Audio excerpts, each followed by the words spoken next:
okuwangala kutulabisa ebintu muganda wange ekiri emakerere kavule ku kitebe kya National Unity Platform. Mathias Mpuuga Nsamba kwetonda aluli President Kyagulanyi yamugamba yetondere banna Uganda azeye ensimbi alikulire musajja mukulu yagaana kakati nno ayagala kwetonda era asindise abantu be begayirire President Kyagulanyi amusonyiwe kubanga okuswala kwaliko kunene takyalina wanywa mazzi buli walaga abantu bamugobya nkonyogo buli watuuka bayimba nyimba ani yabba Mpuuga yalya ani yalya Mpuuga yalya ze nyimba ze bayimba takyawera yeveera mbune mu family takyajamu kazibenchiko zaachika bwatuukayo bamuŋoola omuyisaamu amaaso bayimba kimu ani yalya Mpuuga yalya mbukati asobeddwe kane mu kibira mbune babadde beesigulirako banne ate bamuleseyo mu kintu kati ali awo ate nani Tamongi yamusuubiza nti najja mubeererawo naye sanctions ziringa sanctions zibuli olukya kati asobeddwa jadda ali awo kireberebe ng'omufu atannaba kuziikibwa kati naasazeewo ye omukulu yennyini Mpuuga ne Mapuuga President bansonyiwe kale kaswe tulabe akatambi kano tutandike mpola bwe tuti ogenda kumanya Mpuuga de Mapuuga amanyi nnyo omuzungu oyo wavaayo n'akuteekako sanctions n'agamba wabba oli mubbi wenyigira mu bubbi manya infa abanayo era aba afunye obujulizi obumala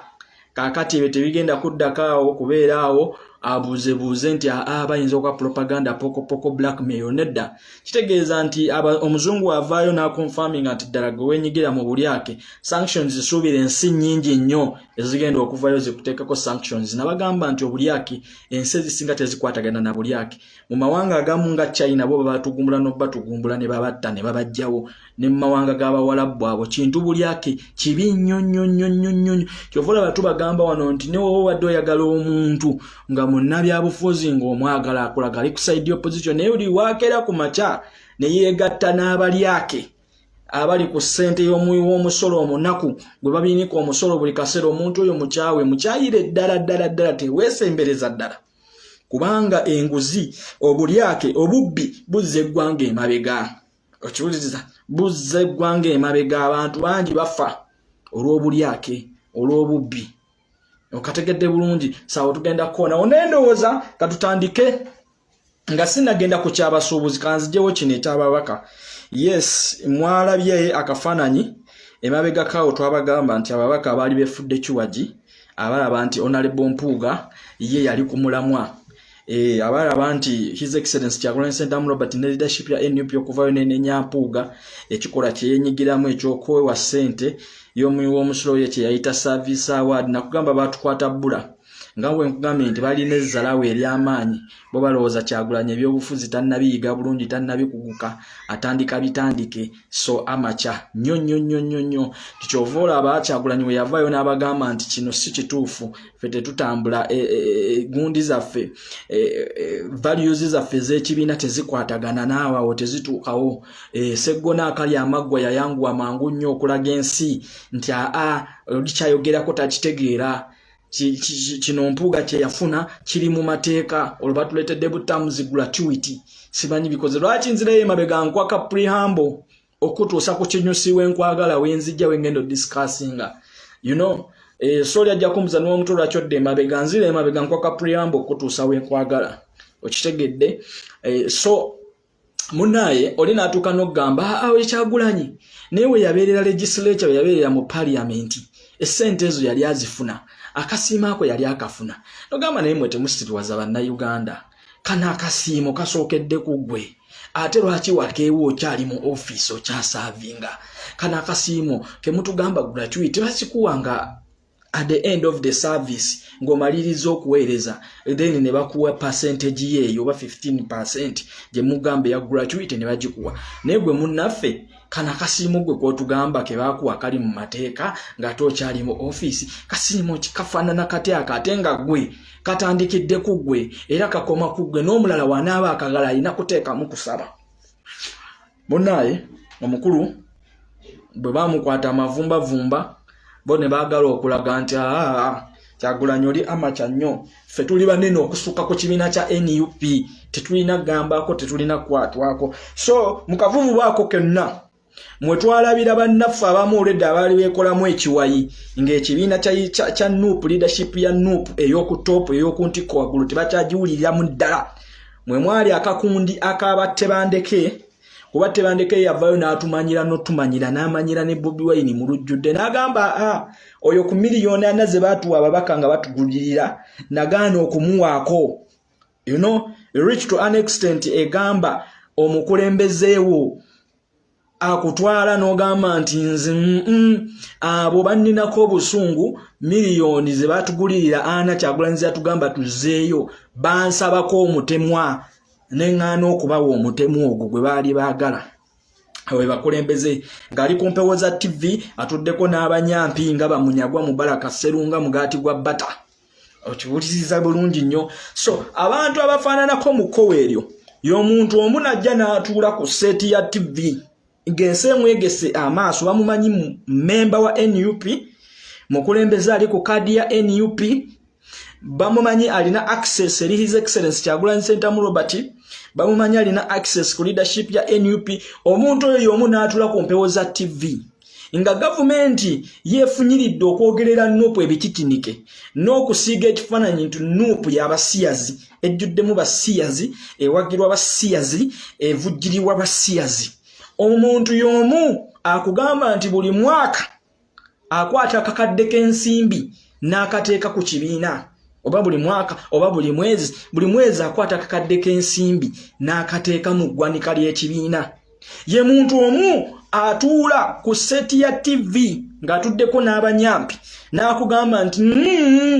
neetaaga omukulembeze wange His Excellency Kyagulanyi Ssentamu Robert ne leadership ya NUP eve yeeyimirire mu butongole egambe nti ffe tuyimiridde wano ku kisiyaga era tetuwagira kisiyaga tubiwulire eyo nti abasiyazi bavujjirira NUP naye biyinza okuba bituufu naye njagala Bobi Wine aveeyo ayogere mu lujjudde ne leadership ya NUP egambe nti ffe tuvumirire abasiyazi era tetwagala bisiyaga nga NUP oyo mukulembeze kitegeeza aba asindise sigino eri bannayuganda bano abalala be bametta propaganda ne blackmail abakubiramu stamp nti kiyinza okuba yes abasiyazi mwe bali mu NUP era abasiyazi bavujjirira NUP abo abantu we batyo munnaye baba tebakyali bakulembeze yes tulina obusungu ngaffe tetuvayo ne twambalira babaka ba NUP nze omwabadde tayambaliranga babaka ba NUP naye ku luno His Excellency Kyagulanyi Ssentamu Robert munayo ojja kunsonyiwa ojja tusonyiwa you know gogenda kola ekikyo ne bana abantu munnaye bakomyewo gy'oli bayina kye beetaaga okiwuliriza ne machazi kye beetaaga tumanyi kye beetaaga gogenda kubasonyiwa neera wagamba kisigala erifa abalonzi abantu bano bagenda kutandika okudda nga bajja bakwetondera bajja boogera ebingingi bagezaako okulaga nti yes mu kibiina waliwo obutakwatagana obutaalinawo ensonga yali straight forward naye bano abantu abamu baali beekozeemu akakuukuulu Mpuuga olw'okuba yalina budget ennene kati nja kubeera open kati Mpuuga yafuuse mu nnyampi tekitaliko kubuuza lwe tubadde tutya okuba nga tutya okubikkulira ddala nga tugamba nti osanga wakyaliwo ka space akatonotono naye kati Mpuuga mu nnyampi Mpuuga kati akolera NRM tewakyali kubuuza ebimu mweberawo ne mu domain Mpuuga kati atambulira mu nkwawa za Anita Amongo nga we twabagamba ku Asumani basaalirwa ne tubagamba ku Abudu Katuntu kati abantu abo we batu tetugenda kuddamu kukubirira kungulu kubikkirira Mpuuga ye takyali waffe Mpuuga takyali ku side y'abantu Mpuuga ye yanyampidde ddala Mpuuga kati munyampi Mpuuga kati wa NRM ekyo tekikyaliko kubuuza kati nze nuwa muntu tugenda kunsuubira kubikkirira wa NRM kubanga from the start nze mbadde sibikkirira wa NRM okategedde bulungi nnyo nze nabagamba nze omuntu mwambalira kasanda ba signs zange zonna nga tewakyali kyakubikkirira nti kyakwebuuzaako all signs indicate Mpuuga munyampi ow'ekitiibwa Mpuuga ye kati yagendedde ddala mu ttaka yebbikidde ddala tekukyaliko kubuuzabuuza kyova olaba banna abagezigezi kati bamubuuse bamubuukamu baddukamu mu kigaali kubanga bakitegedde nti avujjirira Mpuuga naye ebire byonoonese essaawa za kati alina olutalo lwaliko nti Anita Among abadde abawa amaanyi akagurupu kano ng'akavujjirira kubanga essente badde ve wa Museveni ovujjirira akagurupu kano akakola akakundi mu NUP ebadde eyitamu Anita Among okiwuliza katulwalira Anita Among nga buli lukya sanctions zongerwako okumuteekako naye alina omusalaba ogugwo gwe yeetisse kati bano bannabyabufuzi abagezigezi ababadde bayimiriridde emabega wa Mpuuga naye nga bamanyi force basindike bapushinga ye Anita Among bakitegedde nti anytime Anita Among ayinza n'obutadda ku bwa speaker wa parliament ekisanja ekiddako ekyo kyonkubuulira wano kubanga one much as sanctions ziri kujja ku Anita Among naye waliwo ne forces mu NRM ezitamwagala waabo nti tezimwagalirawo ddala era zigenda kukozesa oluwenda luno okumukuba okumuggyirawo ddala kyekyo twabagamba nti Museveni akukozesa okubba nobba naye bw'osussa amalala n'okulaga eryanyi nti akati gw'oli wa kitalo nnyo Museveni ng'atandika okweriminatinga okiwuliza ng'atandika okweriminatinga okujjawo kati ya Anita Among naawe kati bano abantu olwaleero bakategedde nti mukama waabwe ow'ekitiibwa Mpuuga yakoonye ekisenge nti eyandibadde amuwa cover essaawa za kati naye alina byabatolinga nabyo emwanyi naze Catherine Nagadi ankutumiddeko nnyo nkwagala nnyo ja bless kwagala nnyo respect era nsanyusa okulaba nti kwoli kuno awo kansimbule Elizabeth Ndo Odo ankutumiddeko nnyo mwanyi naze okategedde kati abantu bano era akakundi kano katandise otuula obufofofo banoonyayo abantu abasobola obbogereza nti banne tusobola okwogerako ne His Excellency Bobi Wine omusajja twetaaga tumusisinkane tutuule twogere tukanye tumalewo obumulumulu obubaddewo naye nga tewali bumulumulu bubaddewo okiwulira ensonga yali emu ng'ekwata ku Mathias Mpuuga okitegeera naye olw'okuba ono yakozesa office ya leader of opposition ne budget gye bamuwa n'atandika okukola akakundi akake nti akozesezza opportunity eyo nti alina office alina embalirira ono omubaka njagala kugendako ku workshop omubaka njagala kutambulako kugendako wabweru alina kuyita mu office ya lupu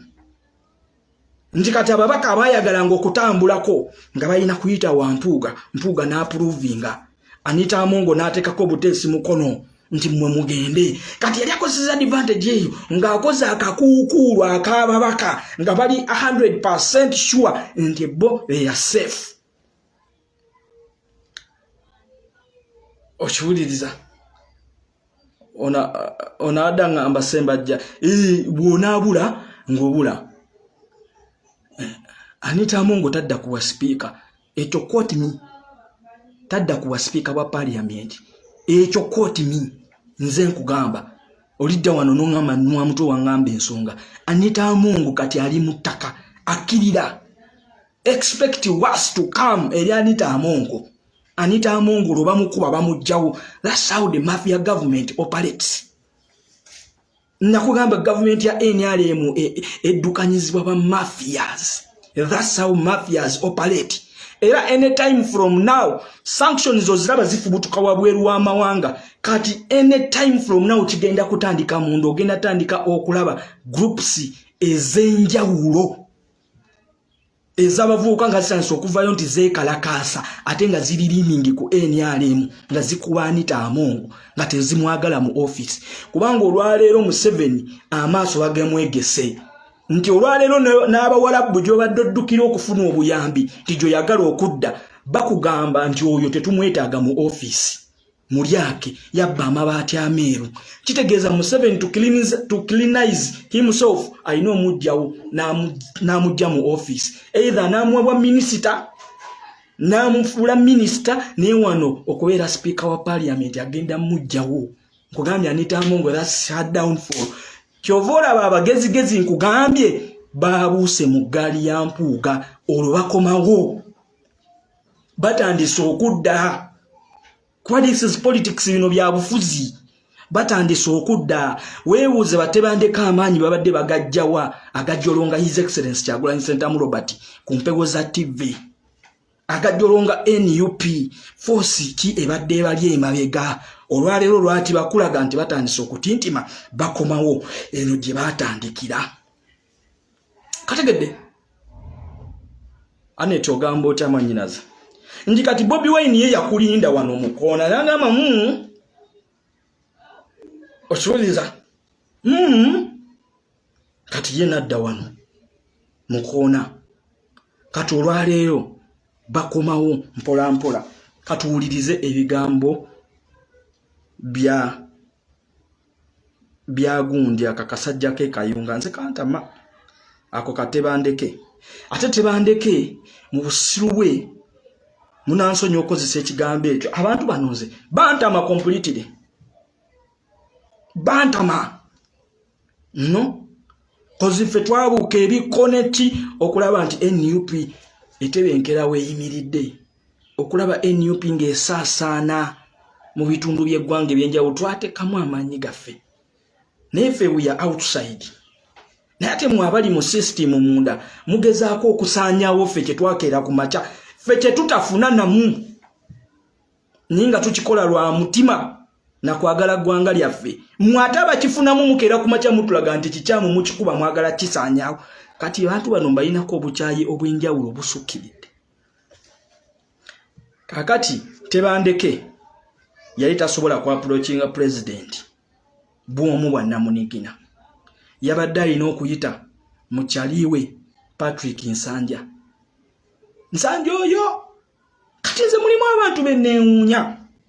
Nsanja musajja mukaka Nsanja awadde his excellence Kyagulanyi Ssentamu Robert ekitiibwa Nsanja awadde NUP ekitiibwa no matter kubanga mu kibiina mubaamu obumulumulu buli kimu tekigenda kutambula bulungi naye Patrick Nsanja kyova olaba ono tebandeke kweyekute nayita ku Nsanja n'amuleeta ewa pulezidenti lwoku kino kyekikulaga nti bano abantu weebuuza obwongo bwabwe nti abantu badde bakimanyi nti baayokya kye balimu kikyamu nti olwaleero tebandeke yakitegedde tasobola kutuukirya his excellence Kyagulanyi Ssentamu Robert bwa Namunigina alina okubaako n'omuntu agenda omuteerayo akabega Patrick Nsanja n'ateerayo akabega tebandeke era bwe baasituse tebandeke n'amuleeta mu office ewa president okiwuliriza bulungi njagala owuliriza ebigambo bya tebandeke bino okabulidde mukakkane tutambule topapa oba watudde wano kumpuliriza mpuliriza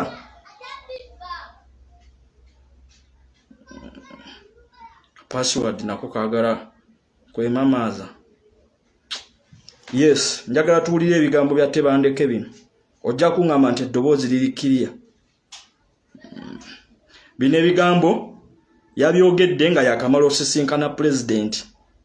ng'ali mu lukubo lwa paliyamenti naye ffe tujja kwetaagoddeyo ku BBS ne bukedde ebigere ebigambo bino bye bimu mpuliriza bulungi wulira lindako tuddemu President wange Bobi Wine nkyamukiririzaamu era mbadde nkyamukiririzaamu nti ye president wa National Unity Platform. Ekizibu kyokka ekibaddewo butakkaanya obubaddewo n'engeri y'okwasaganyaamu ensonga. Olunaku olw'eggulo ekyatututte ku kitebe kwe kutabagana. Mu kutabagana mutambuliramu si kwetonda kwokka naye mubeeramu okwevaluatinga okuzuula ebizibu byonna ebibaddewo ensonga zonna ezibaddewo era lwaki wabadde tewali kutabagana ensonga ezo zonna zetwabaddemu nga twegaayagaayamu n'okuzima omuunyaamu okulaba nti kituufu zibaddewo naye bwe ziba zibaddewo eyo y'enkomerero y'ensi yonna nsuubira kino kyekifaananyi ekituufu nze ng'omusajja omukkiriza ne bayibuli eŋŋamba nti omu ku mmwe abooluganda bwe musowagananga muyite omu ku bannammwe wadde egamba mukadde abatabaganye masekatiga era kye twabaddemu twabadde abantu basatu ne twogera ku nsonga ezibaddewo era ezibadde zimpa okutekinga position ey'enjawulo ku pate gyegamba nti entuufu era ensonga ezo ng'abantu bonna musobola okukkaanya okutabagana mu mirembe oba okwawukana mu mirembe eyo naye ebeera nzikanye so oluvannyuma lw'okugolola amavuunya ne konkonko ezibaddewo mu byambalo byaffe ng'abakulembeze nsuubira ke kabonero akatuufu ke twabadde tulina okulaga bannayuganda kubanga tulina okubeera ekyokulabirako nti bwe tubanga twagala ekifaananyi ekipya ekya uganda empya era nga tusuubiza bannayuganda batwala mu uganda empya under national unity okutabagana platform kitegeeza nti ng'abakulembeze tulina okusooka okubeera ekyokulabirako ffe bennyini tutabagane era kino kyandibadde kyakolebwa dda nga bino byonna ensasajje tenabeerawo era nze nsuubira nti nga pate n'obukulembeze bwa pate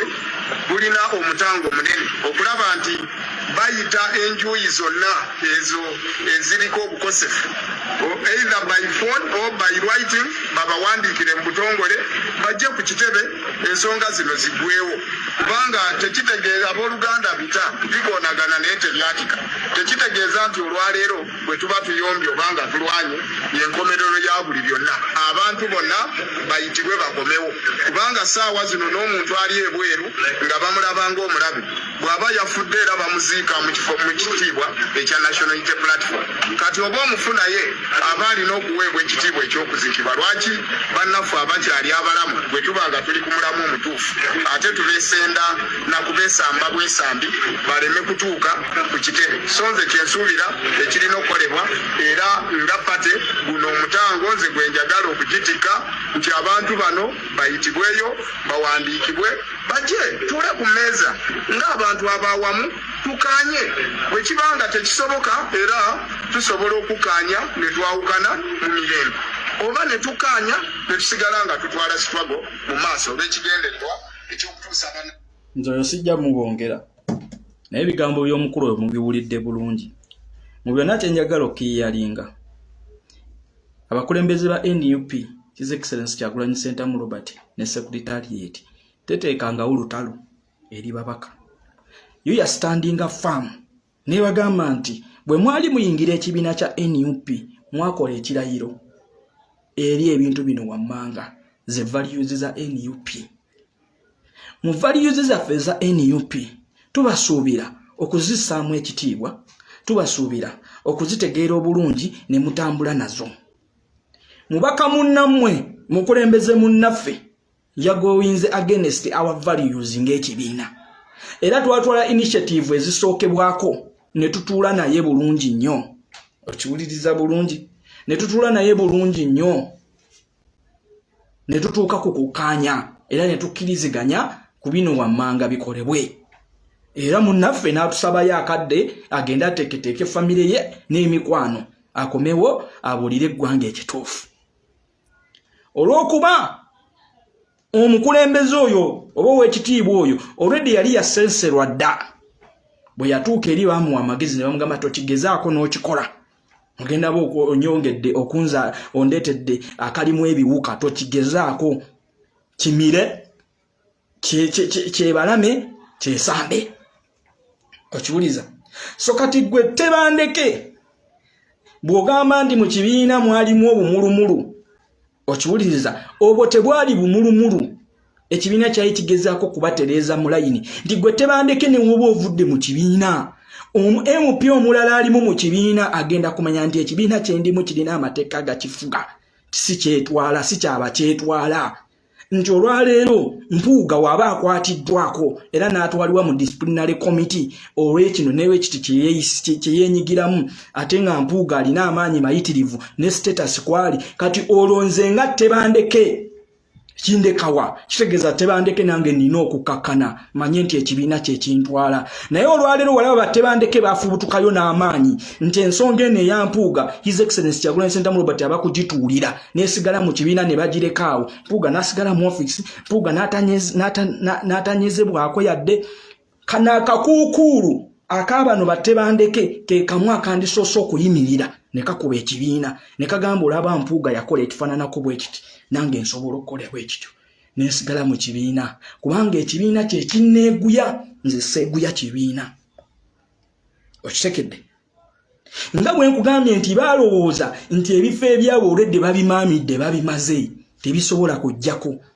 basobola bavuganya naye bagenze okabuuka ne bakategeera nti ebifo we bali biriko abaana ba substitute abaliredde okubajja mu bifo ebyo ate bagenze okutegeera nti the reality is abantu abavubuka abawagizi ba NUP on ground bakyaliko NUP kasita yalangiriridde mobilization membership registration bano abantu beekubyemu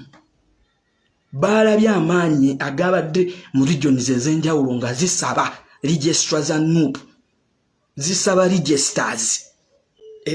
ba registrars be balaba ku kitebe kya NUP ne ba focal persons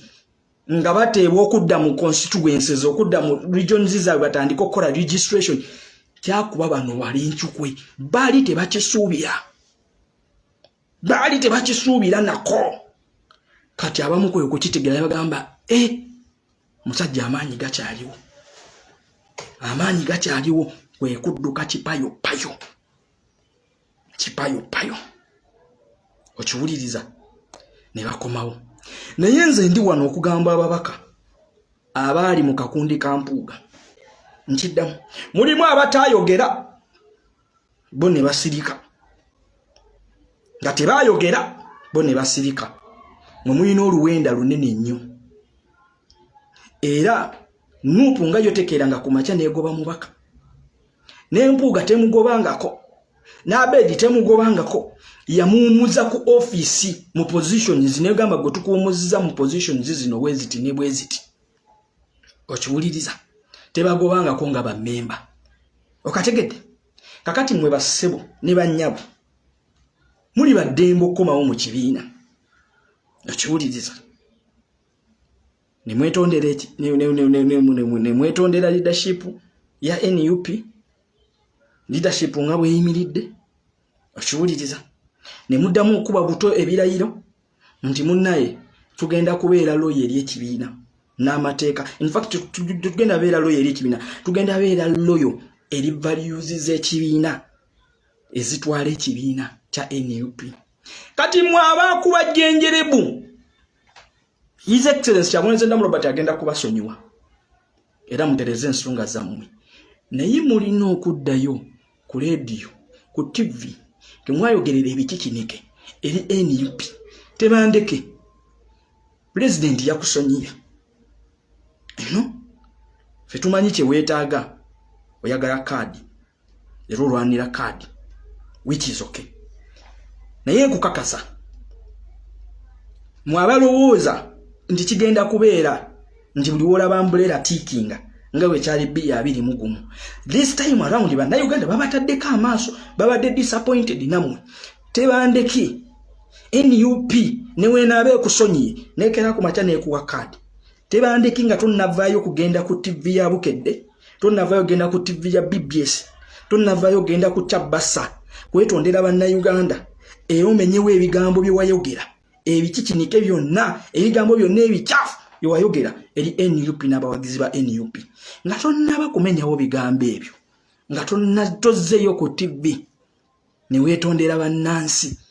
olw'ebigambo bye wayogera ebikukunavu ebityo ebiyitirivu ebityo NUP yaddembe okusonyiwa yakusonyiye manyi His Excellency Kyagulanyi Ssentamu Robert agenda bakwata emiguwa agibawe gyagenda bakwasa emiguwa agibateekerewo we bati agibawe abate naye mukoma weno muffe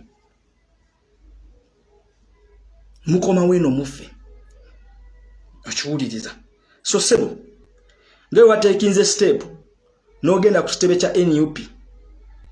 n'osisinkana His Excellency Kyagulanyi Ssentamu Robert okiwuliriza n'omwetondera nkusaba otwale obuvunaanyizibwa bwe bumu oddeyo ku mpewo za TV kwe watuula n'otwogerera ebikikinike nga NUP kubanga bwe mutuula ku mpewo za TV ezo ne radio information yammwe etuuka wala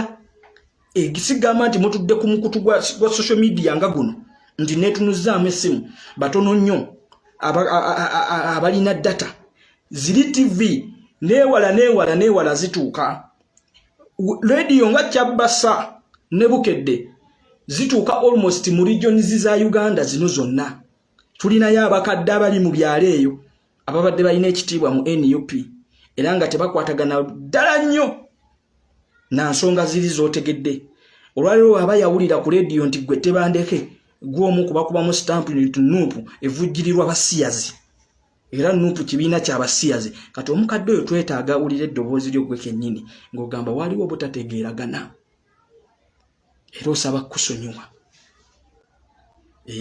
ekyo tukyetaaga si mu bubi I've suggested ebisigadde abasigadde mu balinde bajja bangi bakyaliwo ffe tetugenda kuyimirira mu kkubo lya mubaka yenna eyali mu kakundi ka Mpuuga nti ayagala kudda mu bantu in fact we tubeetaaga era ffe tujja kubateekayo ebifaananyi wano tujja bibalaga era bannayuganda tujja bagamba nti omubaka bwati ne bwati yakomyewo yes tetugenda kukikwekerera no tetugenda kukikwekerera we shall be open we shall be open okategedde so ekyo mukimanye era mukitegeere this time around tetugenda no yes atatwagala tetujja kwagala agezaako okukakkanya president Kyagulanyi Ssentamu Robert tetujja kwagala gitusuubira nti ogenda kukakkanya omumuli ogutukwatidde enkyukakyuka osuubire nti naffe tugenda kwagala we shall not love you tetujja kwagala tetujja kukubira jjenjerebu naffe tujja kulaga ekyo tujja kwambalira ekikookolo kategedde so kakati owekitiibwa Mpuuga akkirira n'Abedi nze kuba nagamba nsaasira ababaka ababadde balippa ekigaali kya Abedi n'Empuuga nti Abedi ye history we mu byobufuzi azze ategeerekeka era nti Abedi ye kyakola ali ku mulimu tekyewuunyisa kubanga alina grounds kwa standinga nti Abedi nga yakayingira mu NUP n'afuuka omubaka wa NUP kye yasookerako kwe kukanda His Excellency Kyagulanyi Ssentamu Robert agende ku mmeeza atule ne General Museveni oyo yakulagirawo from the start nti omulimu gwe kimu NUP era kye kyamuleeta mu opposition nti task gye yasookerako ng'amaze okuba ekirayiro mu parliament yali yakutwala Kyagulanyi yakutandika kwogereza Kyagulanyi atule ku mmeeza ne General Museveni kati mwe ababaka mwe abalala ate bagenda okugwira mu kigaali kino awo nvuddewo bangi bakyajja bakyetonda kanziruke ku nsonga y'abasuubuzi ebayira we nga sinnagenda ku basuubuzi kano kankakube waliwo Mwalabye e Busia